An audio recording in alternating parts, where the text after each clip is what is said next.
ঘোষণা করা হলো হিমন্ত মন্ত্রিসভার অভিভাবক মন্ত্রীদের তালিকা। কোন জেলায় কে মন্ত্রী অভিভাবক মন্ত্রী হিসাবে দায়িত্ব পালন করবেন তা জানিয়ে দেওয়া হয়েছে। পীযূষ হাজারিকা নোয়াগাঁও, হুজাই, কার্বি আংলং এবং পশ্চিম কার্বি আংলংয়ে, ডক্টর রনোজ পেগু বিশ্বনাথ গোলাঘাটে, রামেশ্বর তেলি তিনসুকিয়া যোরহাটে, অতুল বরা কামরূপ মেট্রো এবং ধেমাজিতে, চরণ বড়ো কোকরাঝার, বাক্সা এবং চিরাঙ্গে, অজন্তা নেওগ মরিগাঁও এবং কামরূপে, অশ্বিনী কুমার রায় বঙ্গাইগাঁও এবং বরপেটায়, অশোক সিংহল দরং এবং ধুবড়ীতে, বিমল বরা শিবসাগর এবং চরাইদেও, বিশ্বজিৎ দৈমারি নলবাড়ী এবং শোণিতপুরে, জয়ন্ত মল্ল বড়ুয়া তামুলপুর এবং গোয়ালপাড়ায়, কৌশিক রায় শ্রীভূমি এবং হাইলাকান্দিতে, কেশব মহন্ত দক্ষিণ শলমারা এবং উত্তর লখিমপুর, কৃষ্ণেন্দু পাল ডিমা হাসাও এবং কাচার, নীলিমা দেবী বজালি এবং উদালগুড়ি এবং সুশান্ত বরগুহাই মাজুলি ও ডিব্রুগড়ে অভিভাবক মন্ত্রীদের দায়িত্ব পালন করবেন। রাজ্যে এসে গেল প্রধানমন্ত্রী আবাস যোজনা 2.0। রাজ্যের 16,810টি পরিবার এবার লাভ করবেন সরকারি ঘর। ইতিমধ্যে তালিকা প্রস্তুত করা হয়েছে। রাজ্যের দরিদ্র পরিবারদের এবার দেওয়া হবে সরকারি পাকা ঘর। নতুন করে লাখ লাখ লোক পাবেন সরকারি ঘর। আপাতত রাজ্যের 16,810টি পরিবার লাভ করবেন প্রধানমন্ত্রী আবাস যোজনার সরকারি ঘর। রেশন কার্ড, আধার কার্ড, প্যান কার্ড থাকলেই আপনি লাভ করবেন সরকারি ঘর। যদি আপনি এখনও পর্যন্ত সরকারি ঘর পাননি অথবা আপনার কাঁচা ঘর থাকে, তাহলে আপনি প্রধানমন্ত্রী আবাস যোজনা 2.0-র মাধ্যমে সরকারি ঘর পাবেন। সামাজিক মাধ্যমে মুখ্যমন্ত্রী ডক্টর হিমন্ত বিশ্ব শর্মা রাজ্যবাসীকে এই সুখবর দিয়েছেন। প্রধানমন্ত্রী কিষাণ সম্মান নিধি যোজনা অথবা পিএম কিষাণ হিতাধিকারীদের জন্য জরুরি খবর। হাতে আর মাত্র 23 দিন। পিএম কিষাণে 2,000 টাকা পেতে হলে শীঘ্রই করতে হবে কেওয়াইসি। কয়েকদিনের মধ্যেই দেশের কোটি কোটি কৃষকরা পাবেন পিএম কিষাণ যোজনার 23তম কিস্তির 2,000 টাকা।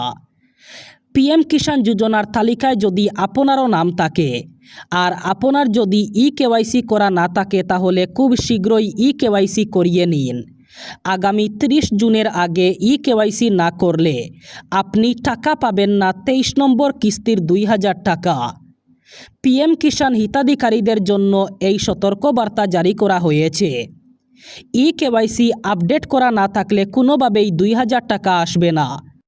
রাজ্যে আবার অনুষ্ঠিত হতে চলেছে লোয়ার প্রাইমারি অথবা এলপি এবং আপার প্রাইমারি অথবা ইউপি স্তরের টেট পরীক্ষা। আগামী 28 জুন এই বিশেষ টেট পরীক্ষা অনুষ্ঠিত হবে বলে শিক্ষা দপ্তর সূত্রে জানা গেছে। উল্লেখ্য, চলতি বছরের 6 জানুয়ারি এই বিশেষ টেট সংক্রান্ত বিজ্ঞপ্তি প্রকাশ করা হয়েছিল। পরীক্ষায় অংশগ্রহণকারী প্রার্থীরা আগামী 12 জুন থেকে নির্ধারিত পোর্টালের মাধ্যমে নিজেদের অ্যাডমিট কার্ড ডাউনলোড করতে পারবেন। এই বিশেষ টেট মূলত বড়ো, গারো, মণিপুরী এবং মার মাধ্যমের শিক্ষক পদে নিয়োগের উদ্দেশ্যে আয়োজন করা হচ্ছে। সংশ্লিষ্ট প্রার্থীদের সময়মতো প্রবেশপত্র সংগ্রহ করে পরীক্ষার প্রস্তুতি সম্পূর্ণ করার পরামর্শ দেওয়া হয়েছে। পরীক্ষার সময়সূচি, কেন্দ্র এবং অন্যান্য গুরুত্বপূর্ণ তথ্য নির্ধারিত পোর্টালে প্রকাশ করা হবে বলে জানা গেছে। যথাযথ কর্তৃপক্ষের অনুমতি না নিয়ে নির্মাণের অভিযোগে উত্তর পূর্বাঞ্চলের রাজ্য অরুণাচলের রাজধানী ইটানগরে 15টি মসজিদ বন্ধ করে দিয়েছে রাজ্য প্রশাসন। সংবাদমাধ্যম সূত্রে খবর, বিনা অনুমতিতে নির্মিত এই মসজিদগুলোর বিরুদ্ধে ব্যাপক প্রচার অভিযানে নেমেছিল Arunachal Pradesh indigenous youth organisation অথবা ইপিওয়াইও নামের একটি সংস্থা।